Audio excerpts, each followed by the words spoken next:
Capítulo 4. Penas franzidas. Eu estava me sentindo meio desanimada por causa do meu cotovelo fraturado e minha mão não poder ser usada.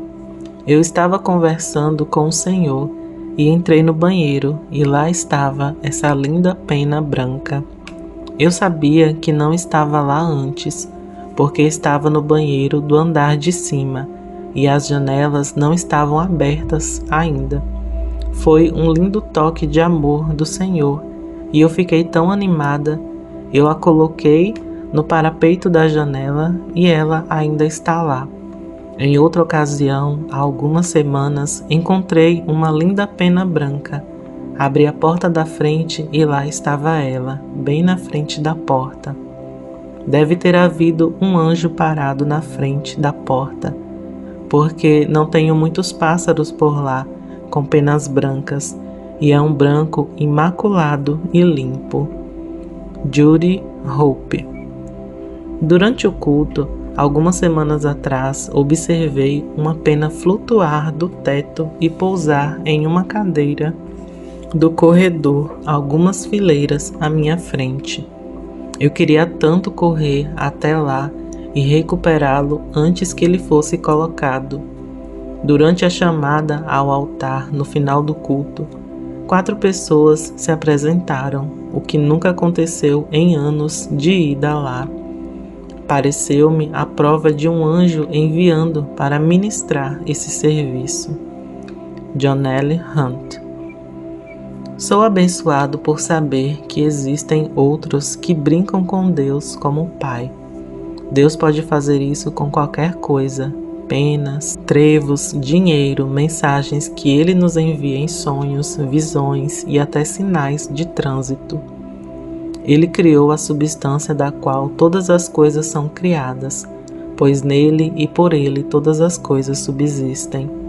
Então, por que não penas, pedras preciosas ou qualquer outra coisa? Acredito que há uma razão e uma imagem maior por trás do que o Senhor está fazendo com as penas e as pedras preciosas. Penas e pedras preciosas não são questão de fé, ao contrário, são como crianças na busca, brincando de caçar trevos.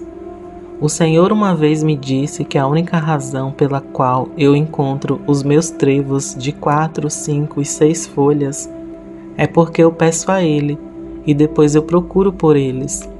Isso me ajuda a chegar a um lugar onde eu fico em paz e com encorajamento, sabendo que o Senhor está lá e respondendo aos clamores do meu coração, mesmo com coisas que outros acham sem sentido.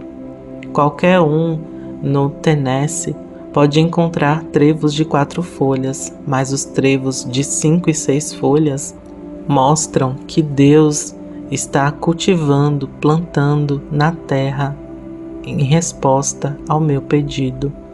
Essas são todas as pequenas maneiras pelas quais Deus expande a nossa fé infantil como a criança. Rachel Irene. Enquanto no capítulo anterior discutimos os caçadores de heresias, pessoas que se encarregam de rastrear cada engano que pode encontrar e anunciá-lo ao mundo, esse grupo de pessoas muitas vezes podem ser tratados ou ignorados completamente. No encalço deles, porém, está um segundo grupo de pessoas igualmente frustrantes, os marginalizadores. É difícil discutir o sobrenatural sem alguém que se ofenda com o milagre em questão e que então tente marginalizar ou minimizar o seu significado.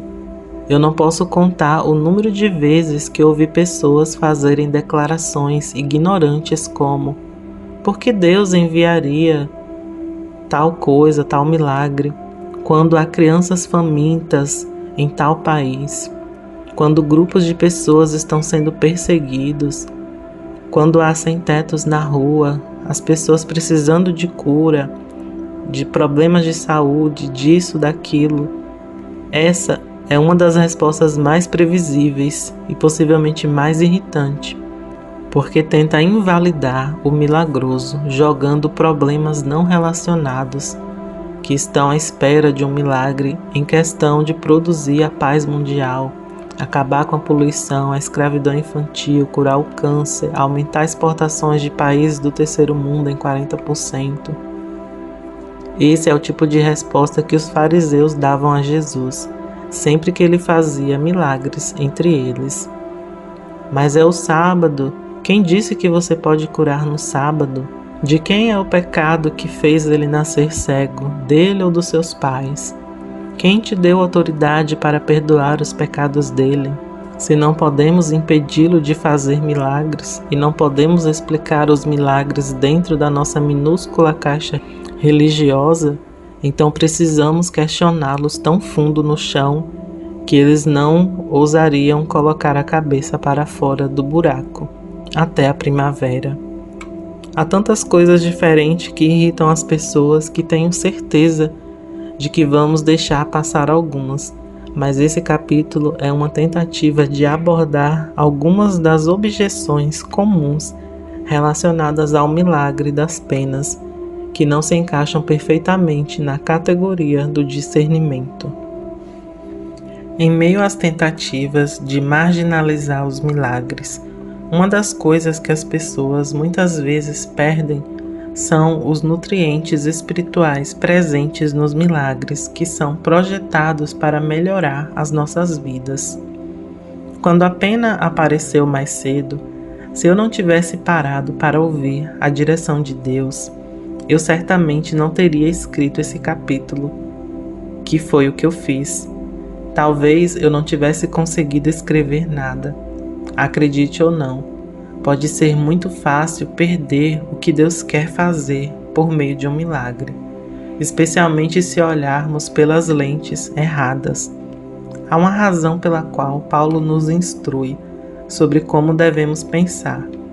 Finalmente, irmãos, tudo que for verdadeiro, tudo que for nobre, tudo que for correto, tudo que for puro, tudo que for amável, tudo que for de boa fama, se houver algo de excelente ou digno de louvor, pensem nessas coisas. Filipenses 4, versículo 8.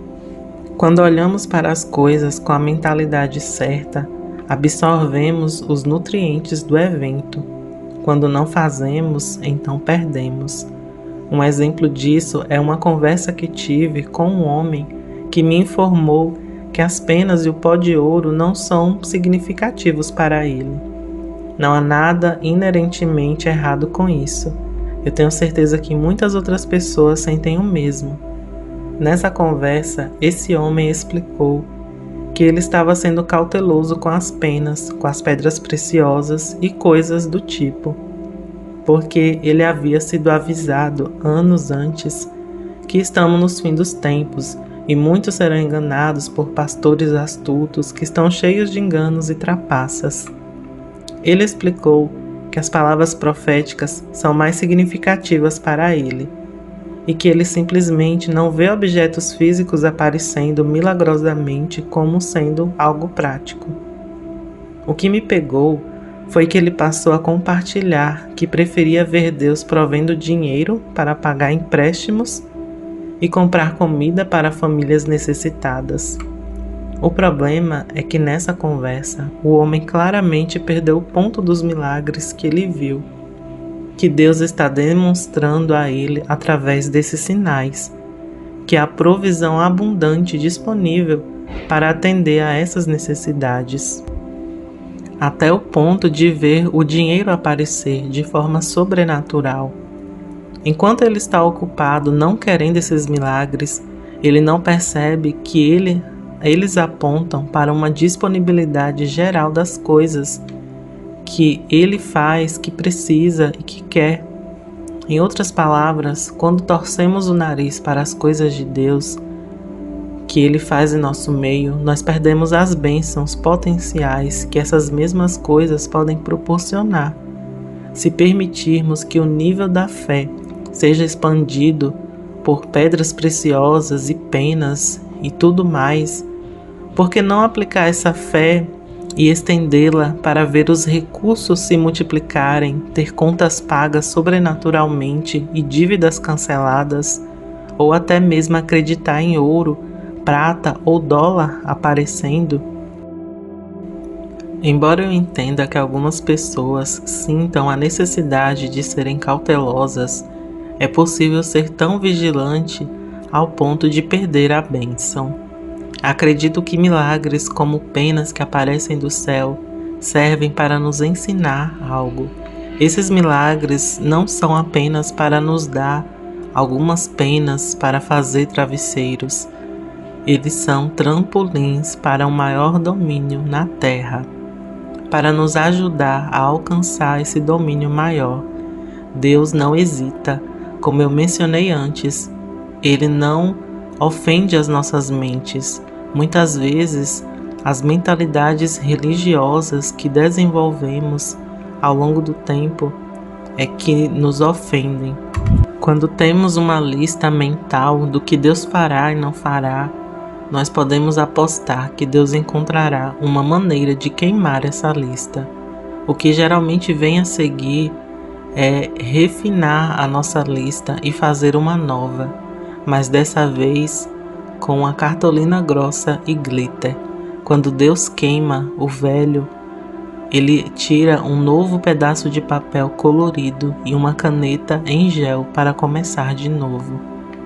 Quando Ele incendeia o velho, nós recorremos a finas folhas de papel, semelhante a um pano, pinceladas de caligrafia, sem perceber que todo esse tempo Deus está tentando nos fazer ver as coisas de uma maneira nova, em vez de fazer as coisas de sempre.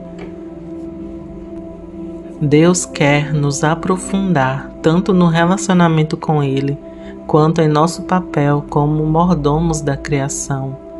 Em Romanos 8,19 diz: pois a criação aguarda com grande expectativa a revelação dos filhos de Deus.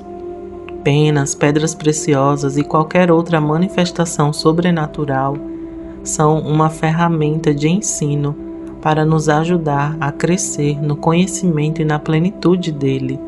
O Criador quer manifestar o seu amor em todo o cosmos. Enquanto as pessoas se sentam e reclamam dos milagres, elas estão perdendo a grande graça que Deus está estendendo sobre elas. A graça, como mencionado no capítulo anterior, é uma das partes chaves que está faltando nesse encontro milagroso até agora. Não é surpresa que muitas manifestações tenham acabado no passado ou tenham permanecido bastante discretas, porque em vez de honrar uns aos outros, passamos nosso tempo criticando e apontando dedos. O que alguns parecem esquecer é que à medida que nos relacionamos com Deus e nossos corações se tornam mais parecidos com Ele, naturalmente queremos ajudar os pobres, curar doentes e etc. Faremos boas obras simplesmente porque está em nosso coração fazê-las, não por um senso de dever ou que precisamos fazer isso. Não, Deus é grande o suficiente para que possamos ter o nosso bolo e comê-lo também. Por essa razão,